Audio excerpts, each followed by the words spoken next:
Hi, everyone. This is Dr. Simmons, sociologist from Nazareth College. I'm so proud to be a sociologist at Nazareth College again. And so in this presentation, which I'm also uploading to my students in my intro to sociology classes, but I'm also going to upload on YouTube for this new project that I'm starting that I'm tentatively calling Mustard Seeds for Equity. I am so excited to provide this recorded presentation and to share some thoughts. As some of you may know this who know me, I just resigned from being the director of equity at a school district that I love. I was in that role for 4 years as a sociologist coming into the K through 12 public school world. I had a blast. I learned a lot. It was definitely stressful, but I feel so blessed to be able to take the time to reflect on some of the things I learned, to figure out some of the opportunities that I have for growth in the future, and also for my students especially. I feel like I actually have some lessons that I could share with students who learn a ton about social injustice and oppression and want to know what to do. And for 15 years, I struggled, or rather, I would say probably for at least the 10 years, I struggled with how to respond to the question of what to do, especially because a lot of the popular answers that I heard amongst folks, I guess, in my network, I wasn't really a huge fan, especially in, I would say, the community of folks who identify passionately as liberal, pro DEI. So, the presentation that I'm sharing today is titled The Diversity Training Gospel, and I hope that you find it to be very helpful, whether you're a student or adult, trying to navigate some of the barriers that we have, especially in the anti-equity era, to try to make sure that all of our kids get the best education possible. So the title is The Diversity Training Gospel. So before I define the diversity training gospel, it's important for me to give a little bit of background about myself. So obviously, I am an African-American male. I'm a sociologist who cares deeply about anti-racism, but also I have a little bit more of a progressive standpoint where I believe anti-racism is not enough, but I think some of the problems that we do have in our society are also tied to, I would say, class hierarchies, exploitation, and the I would say the stacking of the deck in some ways in favor of employers over employees in our political and economic system. So another thing that you should know about me is that my faith drives the work that I do for equity. I feel like I'm in this weird ground where on one side I have my Christian friends and folks who I pay attention to on social media and on YouTube, and then I have my pro equity, pro DEI friends who are folks who do not necessarily identify as Christian, but I agree with them in terms of the broader ideals for DEI. So I'm in that middle ground where my support for equity is an expression of my faith as a Christian, some would say a progressive Christian. And this project of trying to figure out what does good equity work look like stemmed from really a prayer that I made 15 years ago, where I prayed to God for a chance to be able to learn some ideas about how to address racism and other inequities that I saw in schools, and especially in the school that I went to. But I didn't have the language, I didn't have the tools. And so I prayed for a chance to go to college to learn some ideas that I could then bring back to the school district that I went to school and share some of those lessons. So I'm so blessed that I actually had the chance to get those prayers answered. And so today, some of the lessons I'm going to share are part of a 15-year-long journey of trying to be a humble servant as a progressive Christian who cares deeply about education, especially because education was, for me at least, a mechanism for social mobility, especially as a formerly homeless student. So the setting. So when I started my role as a director of equity, what I observed was that there's really two big camps of people. On one side, you have the DEI optimists or the equity optimists And they're the folks who believe that all DEI related practices and policies and what have you are always good all the time. And then you have the folks who are the DEI pessimists or the equity pessimists, people who think that all DEI related policies and practices are always bad all the time for the majority of children. And you should note that sometimes the majority of children is used as a code word for white students. Let's just be real. And so I felt like I don't really fit into either pattern or either archetype that I noticed when I started working. And I noticed when I looked at a lot of the social media discourse, especially back in 2020 in the so-called Great Awakening period, where I felt like you had to be in either camp. So what I decided, though, especially after I started this job, and based on the research that I did as a sociologist on the problems with DEI, was I decided to just embrace the fact and let people know that, yes, we can spend a lot of our attention on the DEI pessimists and the antagonists to equity work, but sometimes we got to admit that sometimes DEI optimists do things that are ineffective and sometimes do things that are counterproductive. And that is a problem, and that bothers me too. And I know that bothers people who would otherwise be supportive of DEI initiatives.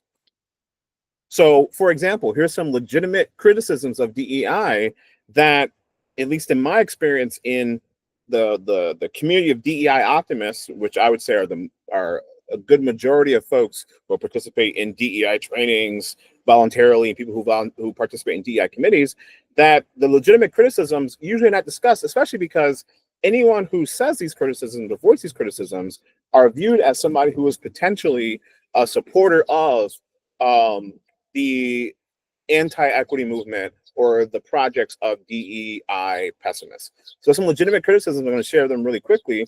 One is that DEI really is an advocacy or an elite brokerage model that depends on the most powerful and privileged people in an organization to essentially support whatever DEI related activities are going to happen at a school district. So the people who are at the top of the chain of command, the Board of Education, and the cabinet, the most powerful and privileged members in that organization, DEI oftentimes is an attempt to advocate for concessions and to collaborate with the most powerful and privileged folks in the organization to try to bring about some change. An organizing model, on the other hand, begins with the premise that that power comes from the people, and if you are able to get the majority of people in a population to support the campaign that you have with clear goals and clear messaging about how we get from A to B, and especially clear messaging that appeals to the interests of the people you're trying to engage with. So for the folks who love the 7 Habits of Highly Effective People, organizing is an attempt to use that think win-win mindset to build relationships and to build solidarity and support for a campaign with folks who do not already agree with you. And in my experience, and at least from what we know from civil rights history, an organizing model has been way more effective than an advocacy or an elite brokerage model. Some other legitimate criticisms. There are good reasons for people not to trust the proper channels for change. The proper channels, quote unquote, is something that folks who have criticisms or issues related to DEI in an organization, they're told to use the proper channels. And sometimes speaking to a DEI professional or being a part of a committee or going to the listening sessions, those are the proper channels. There are good reasons to worry. Will that actually translate to beneficial outcomes?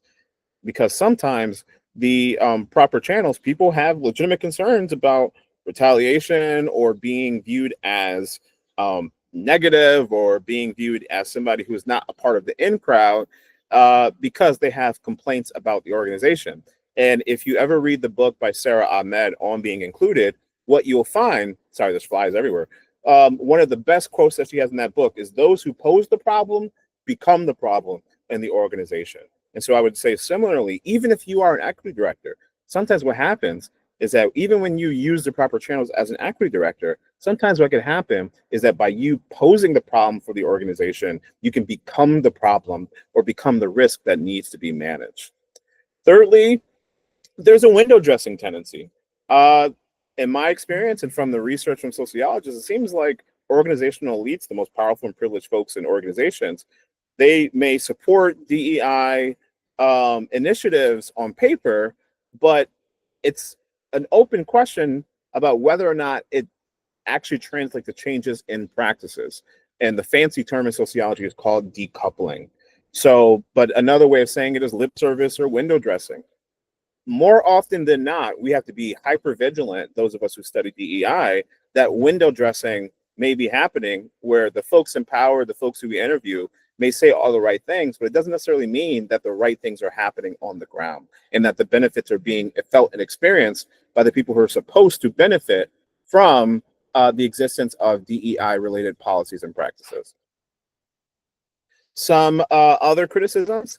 One thing that I've learned recently is that even if the senior leaders of an organization, even if they support DEI, the reality is that culture starts at the top and the board has veto power. So in a district, the superintendent reports to the Board of Education. So if the Board of Education wants to make decisions, ultimately, it puts superintendents and other administrators in a difficult spot if the majority of the board does not want to expand or embrace effective DEI related policies and practices. And that helps explain why sometimes there are good reasons not to trust the proper channels. Because what if the most powerful folks in an organization who have veto power may veto DEI related policies and practices that can actually be effective? Another problem is that some of the folks who embrace and love being DEI trainers, just because they know the content, it doesn't mean that they're good teachers. Another thing is that class conflict exists. So, for example, when I'm playing the role, when I'm performing the role of being a DEI professional administrator, I have to be conscious of the fact that sometimes teachers and employees in an organization and students don't want to listen to me at all, not because of who I am as a person, but because I am a representation of the system of the man as an administrator. I'm viewed as a bureaucrat, as a middle manager who's an extension of the elites of an organization. And sometimes the interest of employees can conflict with the interests of employers and the middle managers who work on their behalf.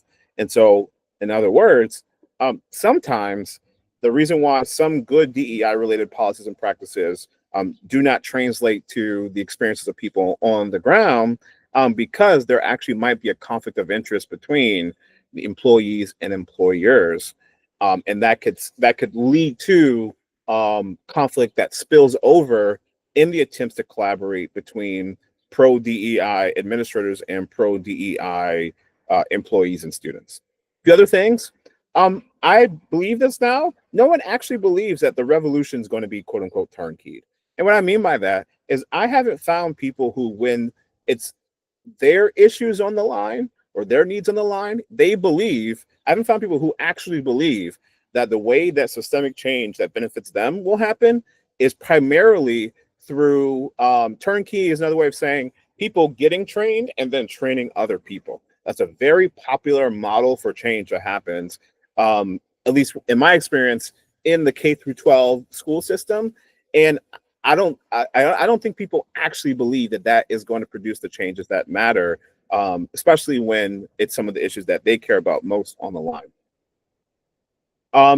Another thing is that sometimes folks who are part of the DEI optimist crowd, they conflate good instruction with instruction from somebody who works on their biases. And the reality is that you could be somebody who works vigilantly to not have their biases play a role into the ways that they interact with students. And it doesn't mean necessarily that they're a good teacher. And so if anti-bias, if reducing biases is the primary anchor for DEI related activities, then you could actually end up having DEI activities that are being implemented with fidelity, but it still won't be effective at changing the outcomes that we care about. Another thing is I've noticed that a lot of DEI optimists focus so much on attitudes and less on what actually changes behavior. You hear a lot about people talking about people's mindsets, changing mindsets. But what I've learned is that actually there's a lot of times where people's mindsets and their values and their ideals conflict with their actual behavior. And what we care about, what we should care about, is not just their attitudes, but actually what changes behavior. And to be honest, a focus on attitudes actually helps to propel or reinforce window dressing. This is something that comes from my Christian background. There is a potential for idolatry amongst DEI optimists. What I mean by that is that in the if you are an avid DEI supporter, it can the importance of um, the spiritual terrain they would have to navigate, and if you're somebody who's Christian, um, obedience to our Father, if that is a primary, if that's primarily important, sometimes you can get so caught up in being pro DEI and being an activist that you can start to focus more on pleasing other activists, or if you're an administrator, pleasing other administrators or pleasing board members more so than being obedient to God, if you are a Christian or if that's your prerogative. So the potential for focusing your attention on idols of the world is a real risk, especially because the folks who are at the top, who approve DEI related activities, are people. So, last two things: DEI professionals. What you will learn is that we don't have DEI professionals don't usually have a lot of autonomy, and what I mean by that is because we are administrators, or I'm a former administrator, because DEI professionals work within the administrative system. What that means is that we are part of a chain of command.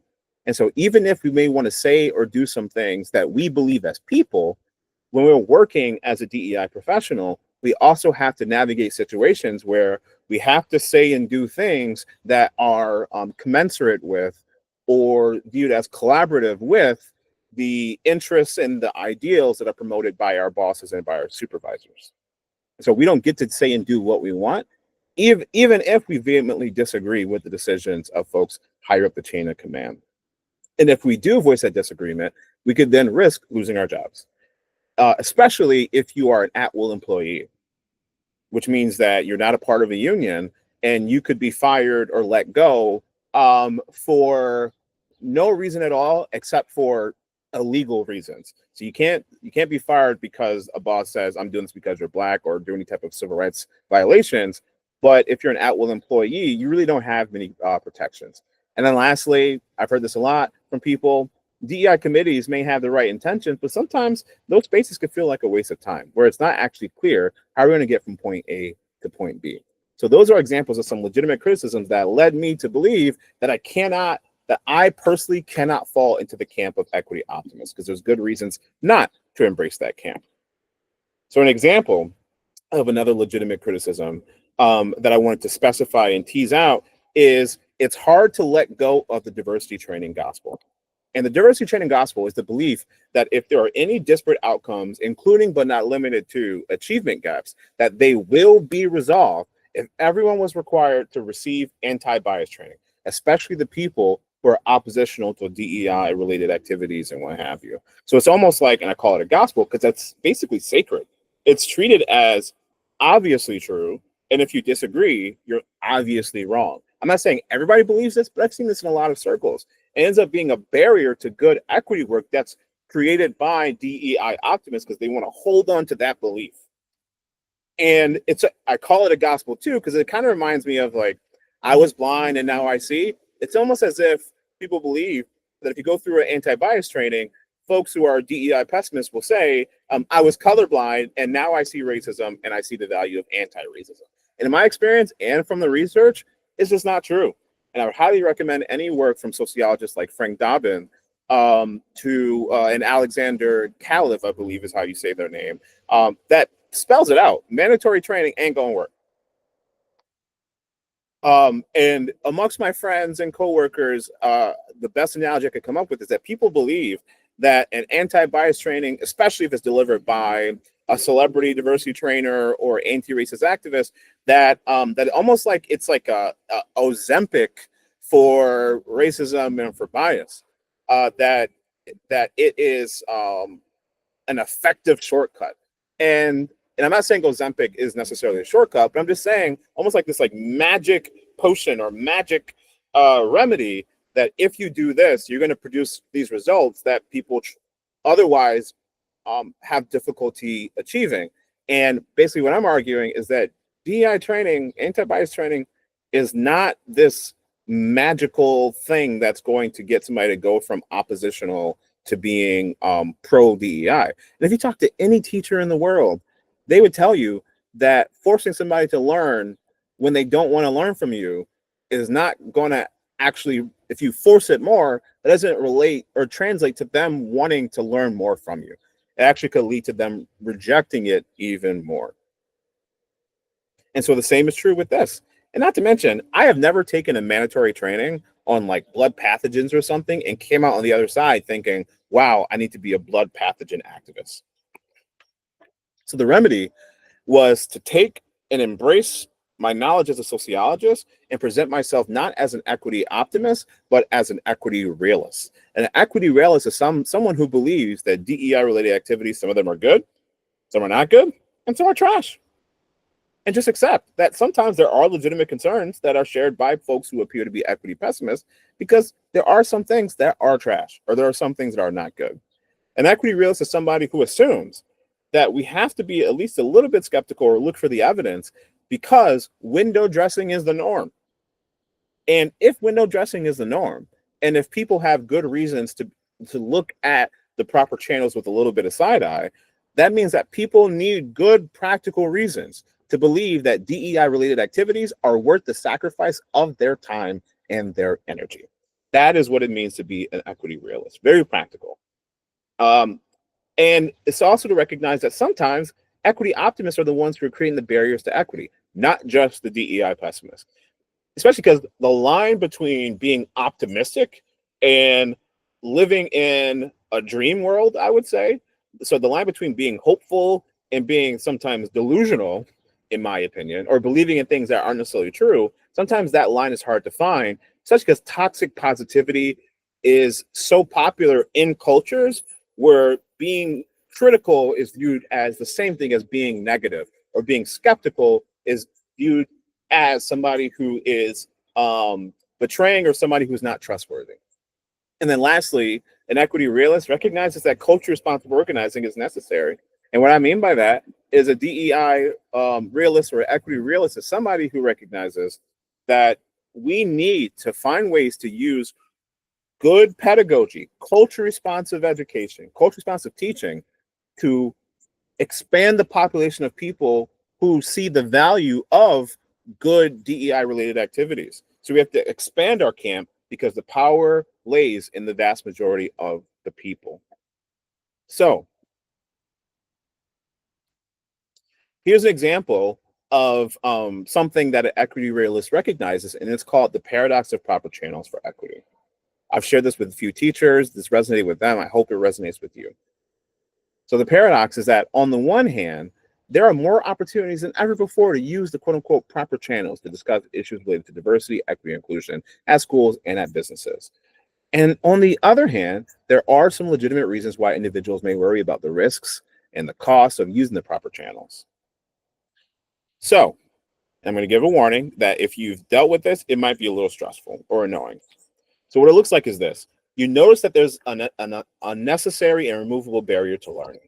You notice that the officials say we value diversity, equity, inclusion, and let's have a dialogue. And then you start to feel courageous and empowered to be a change agent through education and advocacy. And you even meet with the officials to point out the disconnect between our commitments in the organization and what happens on the ground. And you think they want to talk about DEI, they say, let's have a dialogue. I'm going to use an opportunity to be honest and to be open because a safe space was created. But then over time, you start to realize the great folks in the proper channels, they may not actually have the resources and tools to remove those barriers, especially if they're not provided the resources and tools to remove those barriers. So you also start to get the impression that the more you talk about these inequities that are not easily solved, that people start to get uncomfortable with you. They start to get resentful and even angry with you for being depressing and being negative. You even start to feel like you are the problem And sometimes, unfortunately, you are treated as the problem for bringing up the problems in the organization. And I hear that in the language of people saying, I'm afraid of retaliation. So then you start to feel a sense of deep betrayal, almost um, like a spiritual injury, because you believe that the problems could be addressed when you share the same values and share the same mindset with the folks who are in the proper channels. And let's say on top of that, let's because you thought, well, we have this training and it's not working. Or I tried to be a trainer, I tried to advocate, I tried to educate, and it didn't work. And so you start to feel a deep sense of betrayal, like, did I just get swindled? And then you start to conclude that there's no point to be an upstander for equity at all, because it was all actually a sham, that you were led astray, and that maybe you're actually even lied to. I've seen this pattern happen so many times, including to myself. And once that happens, the risk of somebody having this experience and then becoming a member of, or becoming actually a DEI pessimist, is real, because the spiritual injury is so hard. It's almost like folks who have church hurt, people who went to church, learned about some things that happen behind closed doors, see how the sausage gets made, sees that because institutions are led by humans, that it ain't perfect, and sometimes good people can do bad things. It's not about good people or bad people. You start to think, I don't want to go to church anymore. I want nothing to do with church. And actually, I am an atheist. I see a similar risk and a similar tendency and set of dynamics amongst folks who believed in the diversity training gospel and believed in the proper channels, and then learned it ain't that simple. And so the paradox of proper channels creates these problems where then people believe that the proper channels always work if you have legitimate issues related to DEI, even if they haven't seen them work. So because people believe in the diversity training gospel and they believe in the proper channels, they think, well, if you had a legitimate issue, then if you follow these steps, then it's going to be addressed if it's legitimate. And if it hasn't been addressed, then it's because your issues aren't legitimate. And then people start to believe that therefore you're just being combative and you don't have legitimate concerns and what have you. And so the alternative, because the big key question is, well, if that's the problem, Cedric, Dr. Simmons, what's the remedy? The alternative is something I'm calling instructional equity task forces.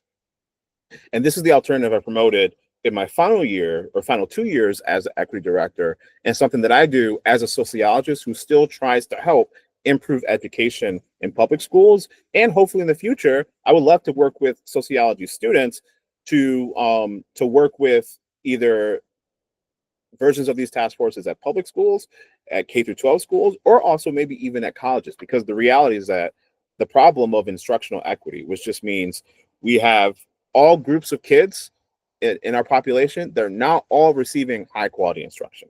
So instructional equity is achieved when all of our groups of students, regardless of their identity or subgroup or cultural orientation or background, when all of them are receiving a high quality instruction. That we haven't reached that goal yet, and it is my passion to figure out ways to make progress towards that. The diversity training gospel is not going to work. Here is an alternative. An alternative, instructional equity task forces, is when a group of educators who do have some type of interaction or work with official leaders, which are people who have the authority that is endowed upon them by the Board of Education or the Board of Trustees. They work with the official leaders and they work with the organic leaders, people who are seen in the population as, even if you're not in an official position, you still have somebody who has advice that you trust and pay attention to. Instructional equity task forces is when you work together to identify and remove barriers for people who are trying to actually be upstanders in real life and not just on paper. And so I created this thing called the Equity Dilemma Protocol, where it's basically taking some of the principles of applied sociology and taking some of the principles of mindfulness and culture responsive education and bringing it into the fold of changing how DEI committees work or how groups of people work to bring about instructional equity, where instead of going the turnkey route or the diversity training gospel route, it's when a group of people says, we're going to get first step, we're going to do an orientation where we mobilize 4 or 5 people or 4+ people who want to make it easier to walk the walk with our core values, with how we define our priorities for instructional equity. Then that group of 4+ people decides that we are going to think win-win to develop a consulting relationship or consulting partnership on a clear dilemma, a very concrete dilemma, a very concrete situation when it's hard to walk the walk that exists for people in that organization, in this case, teachers. We're going to solidify a consulting partnership where we persuade a governing body like a school improvement team or a superintendent's cabinet. We persuade them to invite us back to provide recommendations for how we can remove barriers for folks who are trying to walk the walk. So if the meeting is in January, their agreement is you will let us come back in May after we finish this protocol to come up with some high quality recommendations about how to remove barriers or how to address a dilemma that is concrete and very specific. An example of a dilemma may be, we have some kids in our school who resist reading, especially at times when they're with other friends. So if our goal is to improve literacy, we have some kids who are struggling. What do? There's no clear-cut answer about how to solve it. It's going to take time, it's going to take energy, it's going to take research, because sometimes the answer is not in the room, even amongst great professionals. Once that agreement is made, then that task force says we're going to study multiple perspectives on the dilemma, on why the dilemma is tough and it's important to address.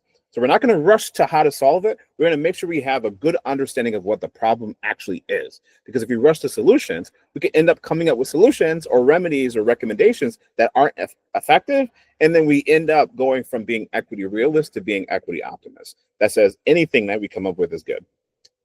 Once you have a good understanding of the problem and why it's difficult to address, and I highly recommend doing focus groups or interviews, talk to people who are on the ground and listen to them and figure out what they say. Then you go into doing some research about what do some high quality remedies look like. You want to be able to get a buffet table of options for remedies from the people, especially from the people who are impacted by this dilemma, which in this case would be primarily some students and some teachers who are struggling with walking to walk.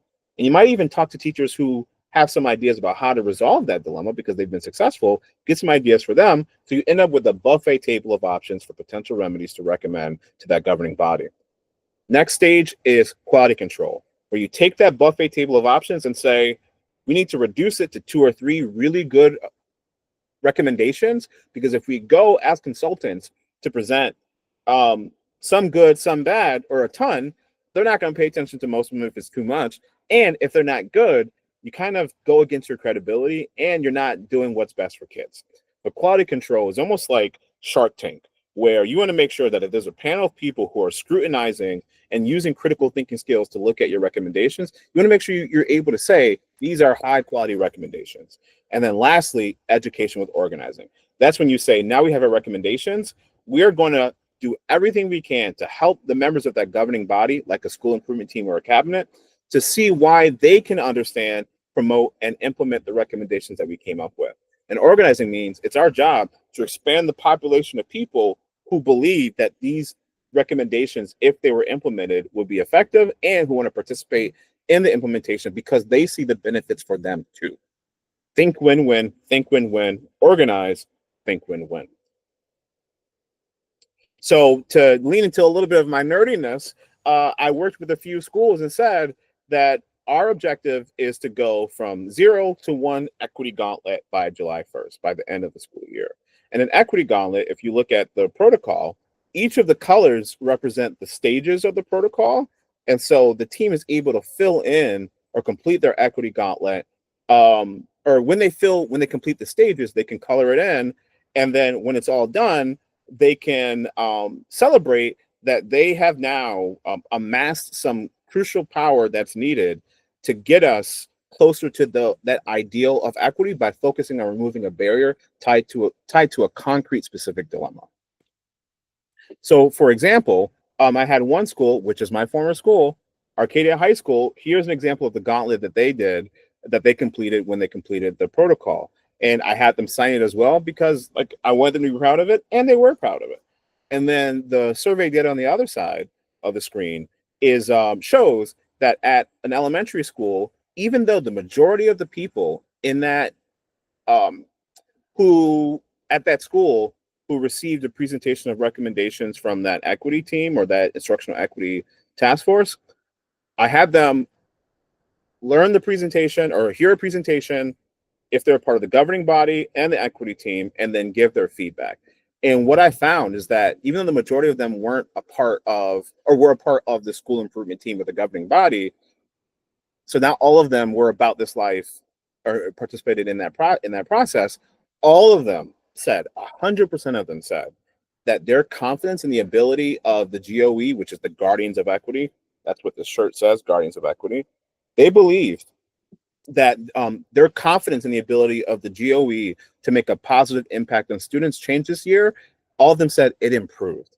And that to me was an indication that we were actually doing things that not only we believe to be effective, but other folks who weren't a part of our team believe that it was effective. This is an example or evidence of good organizing, at least partially.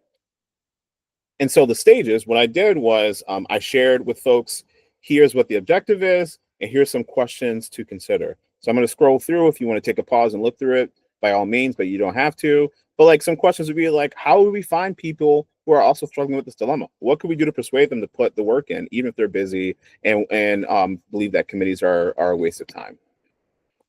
After they assemble for orientation, here's some questions and objectives to consider for dilemma identification, for the problem inspection stage, for the remedies research stage, for the quality control stage, and for the education with organizing stage. And before some major changes happened in my previous district, we had teachers who were going to be working with facilitators of equity committees to help them learn the protocol and implement the protocol. So we go from only 3 schools trying this out to all 18 schools in the big district that I worked in implementing this protocol, because we had good reasons to believe that it would be effective. And just to be clear, when I say culture responsive organizing, what we stressed was one of the best definitions and approaches to culture responsive education comes from Zaretta Hammond in her book, Culture Responsive Teaching in the Brain. She brings in knowledge about neuroscience and the science of learning to make the case that culture responsive education is the same thing, it's synonymous with high quality instruction. And achievement gaps are tied to the fact that all of our groups of kids are not receiving a culture responsive education, which is a high quality instruction. And that includes things like recognizing learners' cultural displays of learning, responding positively to those cultural displays, using high quality teaching moves as a way to connect their pre-existing knowledge to new learning, and then promoting effective information processing, which assumes you have to know what that actually looks like. What is the science about processing information? And all the while, you have to create a positive social emotional connection with those learners from a variety of backgrounds, even if they disagree with you, and then use that connection to create a safe space for learning and errors. It's not about being friends. It's about building that rapport so you can push each other to learn new ideas. And of course, CRE is high quality instruction.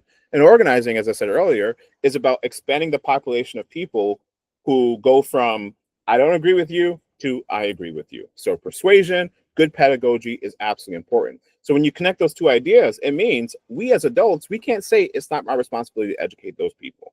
It's that our responsibility to figure out how do we get the folks who don't agree with us to come to agree with us, to see the value of what we're trying to do, and to make sure that we're using good instructional tools or good pedagogy and modeling that in our interactions. So we're not going to dismiss somebody who's not learning in our class. We're also trying to help other people at least understand what we're trying to do. We can't just dismiss them off the jump, because sometimes they are critical because they have good critical thinking questions. Sometimes they're antagonistic because they've dealt with the paradox of the proper channels. And so sometimes we actually can, and I have to believe that we can make progress as organizers if we do it correctly.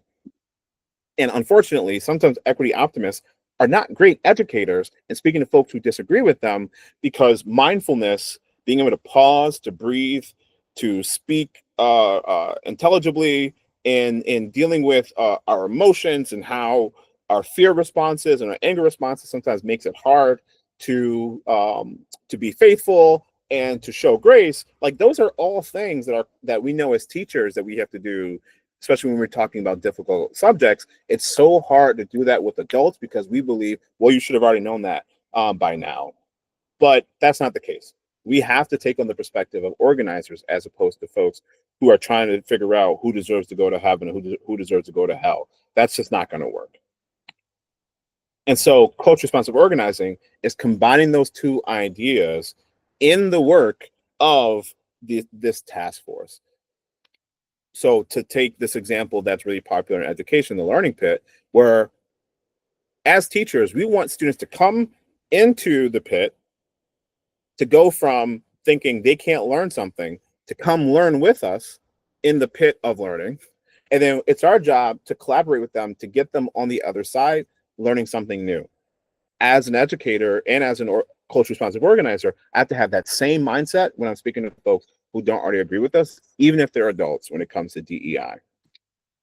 So my conclusion is that sociology, my background as a sociologist, helped me to get past the diversity training gospel. I use my brain sociology to figure out what is the pattern that could potentially contribute to the outcomes that we don't want. And what I found is that the diversity training gospel is that pattern. And that was a problem, especially because I know from sociology, diversity training ain't gonna work. Another thing is that you should keep in mind as part of my conclusion is that it's better to be an equity realist than it is to be an equity pessimist or an equity optimist. Thirdly, if we accept the view that diversity training gospel does not work, just because it doesn't change the environment that people operate in, then we have to present an alternative. And the alternative that I presented, based on my experience as a sociologist and my desire to work for the school district that I used to call home as a student, was develop an alternative. And the alternative is what I'm calling the instructional equity task forces. And what I found is that even people who disagreed with DEI broadly, they could not disagree with the value of identifying a dilemma and collaborating to come up with some good ideas about how to resolve it. Some other things, you will deal with pushback if you try to be an equity realist who pushes against the diversity training gospel. It's sacred to a lot of people, but you have to stick with it because it's the truth, not because it's going to get you popular, but because it's right. Another lesson from all of this is you can't make money as a sociologist. My background in sociology, I did not have an administrative certification, but my background as a sociologist helped me to be qualified for the job. And I was able to bring in a unique perspective from sociology and using this protocol to resolve some dilemmas and to add value to my employers. So I was able to bring in some unique ideas because I wasn't socialized in the same types of schools and in the same type of environment as them. And it doesn't mean their ideas were bad. It just means I was able to bring something different to the table. And all these ideas I came up with, be real, I'm going to be real, it was in collaboration, especially with a lot of teachers who are trust. Shout out to some teachers like Sarah Titus and Mary Callahan and Cam Groutman and Michelle Morales. If you're listening to this, those are people who are teachers in Greece, who worked in Greece, who helped me to develop this. And of course, our former superintendent, Kathy Groutman. Some of these ideas I got because I was trying to figure out why is she so good at organizing. And what was clear is that something she does with adults is the same thing that we're supposed to do with kids as culturally responsive teachers. A few other things, know when to fold them. Sometimes, if you're in an environment that's not conducive to the changes that need to happen, you are going to have to make a choice between your ideals and making a bunch of money. And if, at least in my experience, I knew where my boundaries were. And because I knew that beforehand, I knew my core values were, I was able to make a decision and not have any, or be able to reduce the amount of resentment or anger that I have in my heart. I have no anger or resentment about my decision or the people who I worked with. I made a decision that I think was the smart move. Somebody who's playing poker, they are not dumb if they fold. They're dumb if they're fold and they have good cards and they have a good equity in terms of the amount of chips that they have in comparison to other folks. So sometimes you have to know when to fold them, and that's okay. And even if people disagree, when you're in your 20s and your 30s, sometimes it's okay to make mistakes and learn from them. At least that's what I'm embracing. And shout out to my wife for supporting this decision. Last three things: embrace your identity as nerds for justice and as upstanders. There's so much pressure in our corporate focused, you have to become your own business culture, individualist culture. It's okay to be a nerd. It's okay to be a nerd for justice. It's okay to want to be an upstander. The question is, what does that look like in a way that's effective? Embrace the identity, because we actually need a lot more nerds for justice. We have a lot of people who want to be the keynote speakers and who want to be motivational speakers. We actually need more people who are nerds for justice, who are down to get into the nitty gritty, stay in the learning pit, do some research, and come up with some good ideas on the other end. And you actually may end up sticking out because your ideas are so much better, even though it took longer to come up with those ideas. Last two things, trust that people will see the light if you follow these methods. It was a long journey, I ain't gonna lie. But I can tell you that sticking with it and trusting, well, one, having my faith, but also trusting that, trusting in the methods of sociology to be a creative problem solver. If I deviated because of peer pressure or because I was sticking out from the culture, then I would not have ended up with a conclusion about how to deal with these issues that I feel comfortable with and I feel at peace with. And I feel so blessed for the time that I had in my former district as a director, because I was able to see evidence that I'm on the right track. And then lastly, just know that this was a 15-year long journey. You're not going to go into a new job and have this dilemma or have these problems between, I want to be an upstander, but this is making it hard because of the bureaucracy. You're not going to be able to resolve those dilemmas overnight, and you're not going to be able to implement any of the methods that I said overnight. This was a 15-year long journey. I was a senior in high school in 2010. I finally feel like I have some good answers about what to do about this in 2025. And in that process, I got my BA and I got my master's and I got my PhD. It was a long journey. And it's okay. And I love that journey. And I cannot wait to take this time to heal and to share those lessons with other people. And then lastly, just know I feel so blessed to be a teacher again. I had joy, especially towards the latter end of my time as an equity director, when I had a team, I had a bigger team, and I was able to work with my former teachers. Like, I had joy at times, but the joy that I have from being a teacher and to be able to share some of the lessons that I learned from a lot of mistakes that I made, the joy of being able to share some of those lessons with other students, with other nerds. I know that my calling is to be a teacher. I know that now. It took me 4 years of being away from it to know that this is my calling. And I feel so blessed to be able to present lectures like this, or to present podcast episodes or what have you, to share some of those lessons, because I'm about this life. I really do believe that instructional equity, and I believe broadly social justice is possible. It's a lot harder than people think. And I feel like I'm able to contribute to that as an educator better now than if I just went from graduate school to being a teacher and didn't take this path. So I am so blessed to be able to say I'm just a teacher again. And I hope that you all found this to be helpful and valuable. And thank you for listening to my lecture. All right, everybody, be blessed and hold on to those mustard seeds when it comes to equity, diversity, inclusion, and social justice. Be blessed, y'all.